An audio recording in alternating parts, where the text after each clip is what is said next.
What is going on, everybody? Brent Abel here at goldballhunting.com. Another episode of the Gold Ball Hunting Podcast. I've already introduced myself. I guess I should go to that dude over there, the great Jeff Jacklich. And we are helping players reduce their skill level range. Whoa. Who's ever said that before? I don't know. We have. What is that? Well, if you've been with us for today's 318, episode 318, you might know. If this is your first day, hang in there with us, because we'll tell you what reducing your skill level range is all about. Plus, Jeff's got something on his mind today. So the big question is this: how are tennis players like us who never played in the tour, weren't incredible juniors, or maybe got a late start to the game, how do we consistently compete at our highest skill level without having to grind through endless hours of on-court practice time and still be in the hunt for victory match after match? That is the question, and Gold Ball Hunting gives you the answers by helping you eliminate your skill level range so that you build a strong foundation of confidence. My name is Brent Abel, and along with my biz partner Jeff Jacklich, welcome to Gold Ball Hunting. All right, guys, well, listen, thanks for hanging out with us today. As I mentioned earlier, another episode of the Gold Ball Hunting Podcast. This is episode number 318, days in a row. Who would have thunk? I mean, back on day one, he said, oh, yeah, well, you want to do this for a year? Jeff goes, oh, yeah, that sounds great. More coffee, more coffee. And then I'm going, okie doke. We'll see how long he can take my stuff on a daily basis. But the truth is, he didn't realize what he was getting into. That's true. Oh, crap. Oh, God. Well, listen, it's been so far so good, and we are committed to get to at least 365, and then we'll assess and what the heck? Maybe just do it like a rental thing. Well, you got a year lease, and then it's month to month. Well, after 365 episodes, it might be day to day. Day to day. Day to day. So, guys, a couple of things. Free coaching call.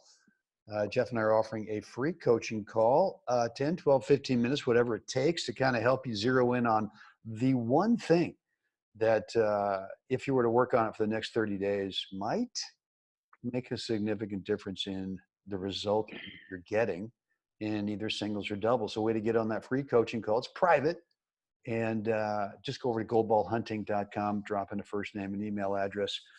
Click the little button and you'll get access to our online calendar scheduler where you can cherry pick a date and time that works best for your life. We're here to serve. We're here to, just kind of hang out. Be available whenever you need us. Anyway, so Jeff, what's on your mind today, dude?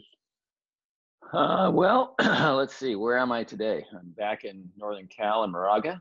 Yes. My drive in from Modesto yesterday was cold and windy and rainy, and it stayed all night. And so it is a gloomy, wet morning here in Moraga in NorCal. Yeah. But here we are. We need the water. We need the water. Yeah.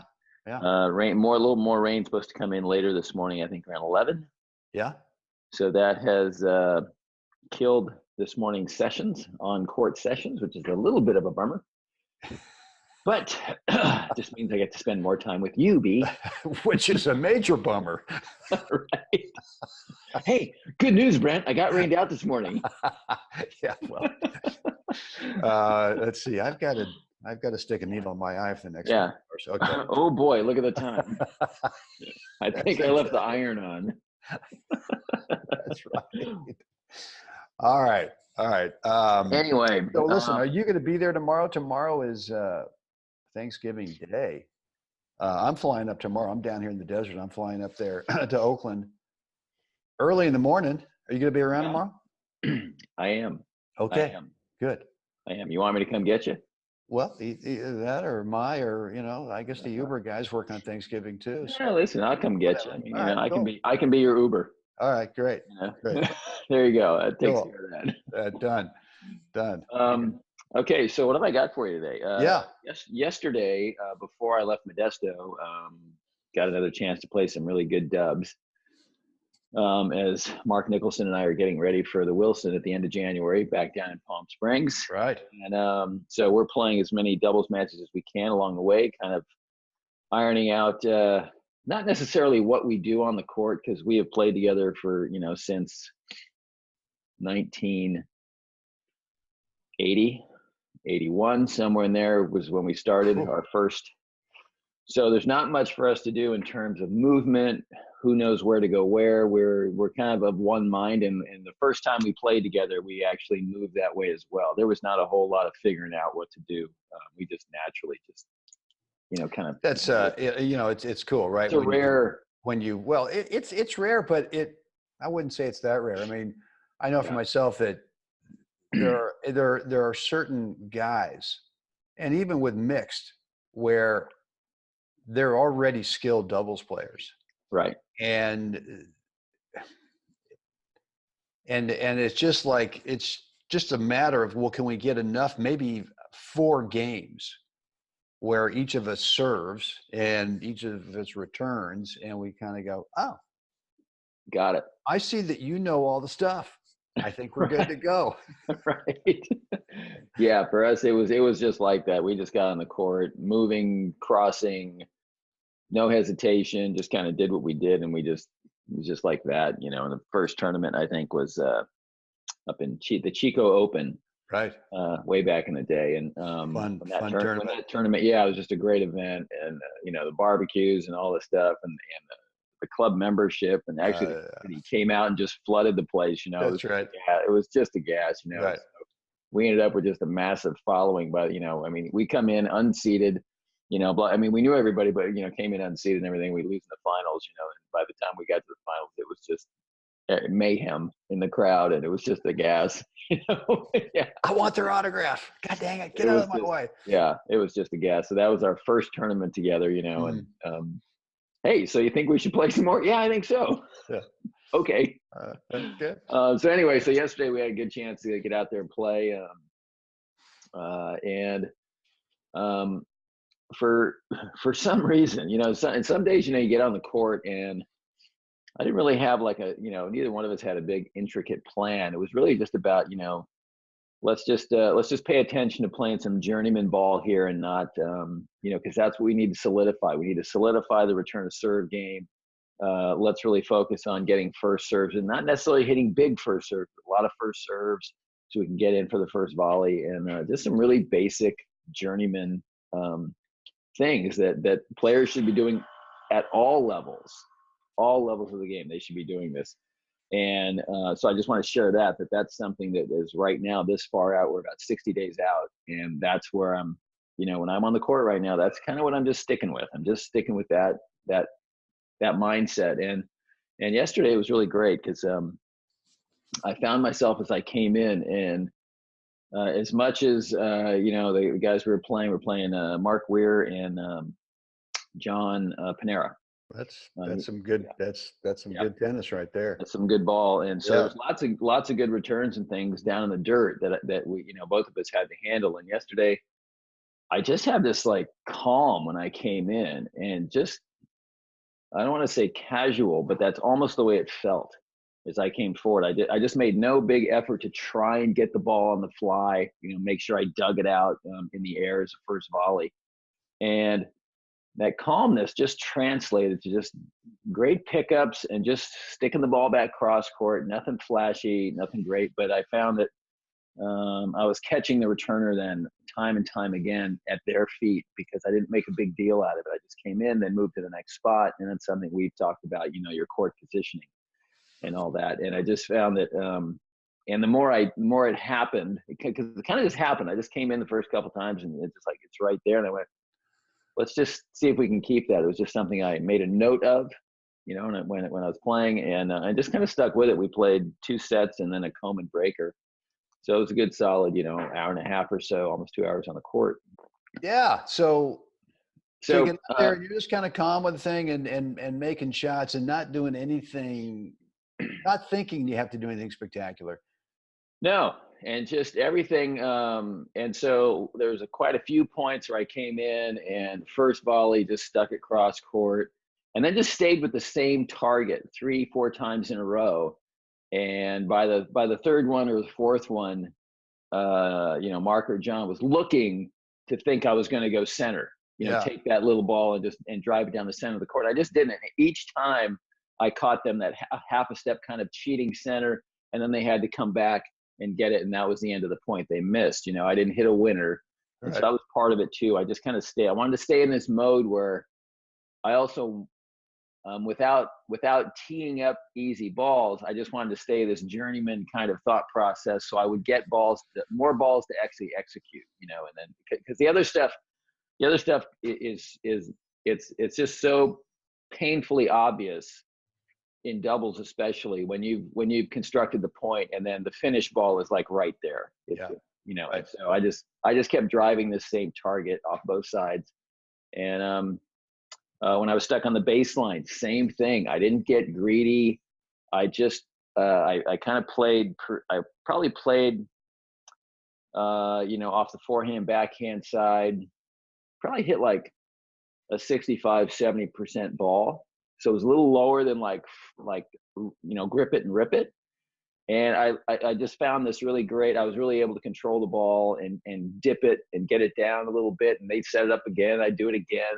So there's quite a few of those rallies too, where I, off the return, instead of crowding and forcing my way in, I thought, I'm just going to play this back, get it down to the feet. You know what? All that you're describing, like with your transitional shots, just being calm, and what you just described with the return, or if you get stuck back in the baseline, it all equates to playing for your partner, meaning that all you're trying to do is get the ball cross court in front of your partner. Hopefully, try to find some feet. You're over there looking for, hunting for their feet with your target, and doing whatever you can to say, Nikki, whatever you want to do. If you want to go, go. If you want to fake and stay, that's fine. If you just want to stay, that's fine too. But I'm playing for you, man. And on the transitional side of things, when you're coming in, the challenge, I think too many players perceive that they need to present to their opponents is with high quality shot production, as opposed to what we talked about yesterday, which is pillar number 2, and it works for both singles and doubles, is where are you after you played your shot? Because what you described is that I'm playing my shot, I'm consistent with making the transitional shot, whether it's a half volley or volley, or even putting the brakes on early and maybe playing a little approach. But the whole key there is that you're super consistent, and then where do you move to next? And where you move to next, now all of a sudden the guy goes, oh crap, I would have rather had Jeff really ding it with some pace, because that would have meant he couldn't have gotten into a good court position. Right. And I'd rather have pace that I can work with. First of all, I need less technique. I get to borrow off the pace, and number 2, I have a bigger target to hit into, because is not on the optimal court. Yeah. So. Yeah, so it was just a good day on the court in that regard. Yeah, I mean, it was a good day. Any day on the court's a good day to be on the court anyway for me. And that's, again, going back to what you just said, the distinction on the return to serve is that, if you go big on the return, you got to realize that the guy has your opponent has the ball on his strings by the time you're in the follow through, finishing what you just did.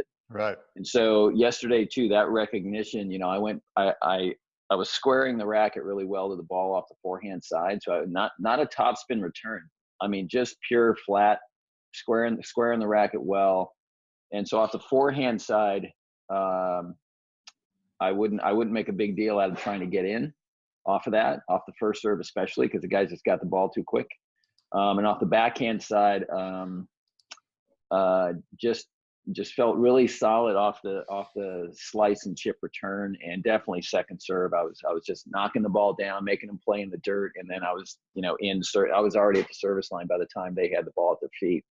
And cool. So that's fun. Players got to recognize too, like your forehand and your backhand, there's different production value off of either side, and so you can't just lump it all into one thing. What are you doing off of this side today that feels really solid? What are you doing off the backhand side today that feels solid? And what does that mean in terms of transition in your next shot? So I think it's another layer that players kind of maybe have a blind spot to, that it's not, all things are not equal.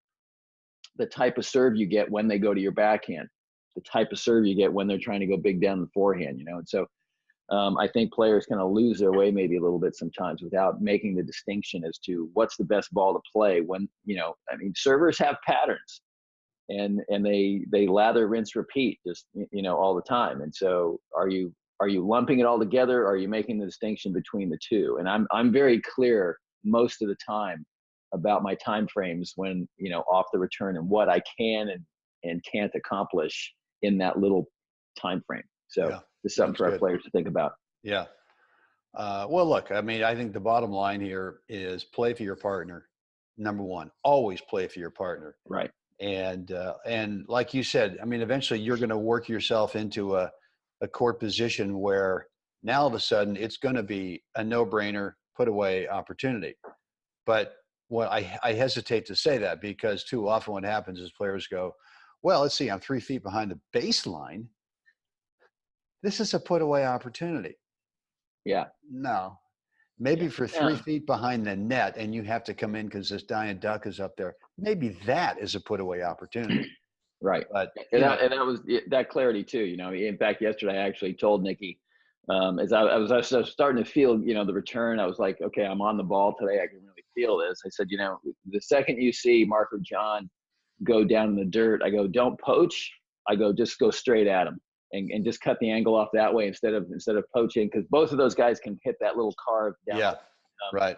Control it. And I said, just squeeze him straight ahead. Just go straight at him from the service line, make him move forward. He just gave me the nod. And yeah, I got it. And then that exactly what you're describing is it gets him that much closer. So the poach is really not even a poach. He's just cut the angle down so much for them to get across court. So there's quite a few of those too, where he was able just to boom, just take care of it. Well, and look, I mean, worst case is they read it, or after a couple of times they go, well, the only shot I've really got is a lob over Mark, and you're there to cover. I mean, you're not. I mean, if you're telling him to just move towards the ball, then obviously you're behind him, and you're letting him know, I got you covered, man. I got you back on this one. If they somehow lob over you, go get it. Yeah, and lobbing from that little half volley in the dirt position around the service line, it's not really a major concern. No, I mean, it's a doable shot, but it's tricky.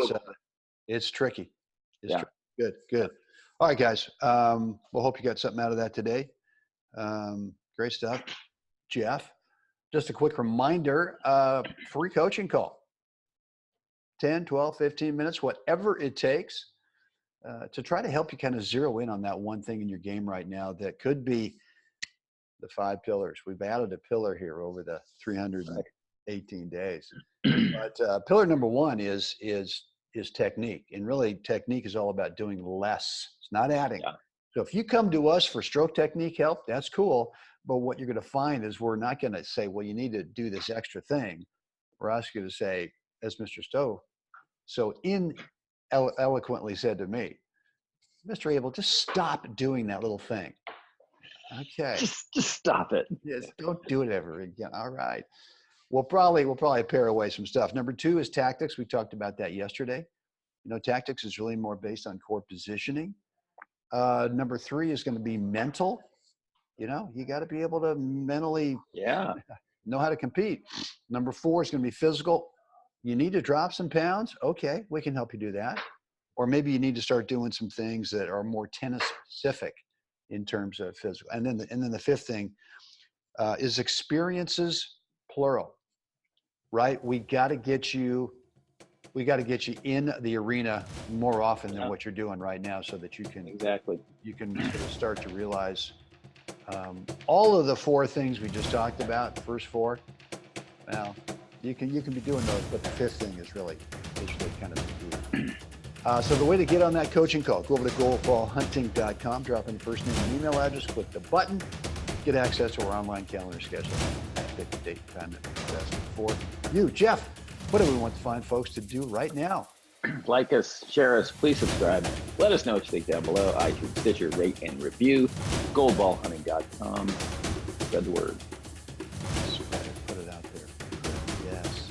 Guys, get out there today. Help someone else have a spectacular day. Jeff, I'll see you in the morning. Can't wait.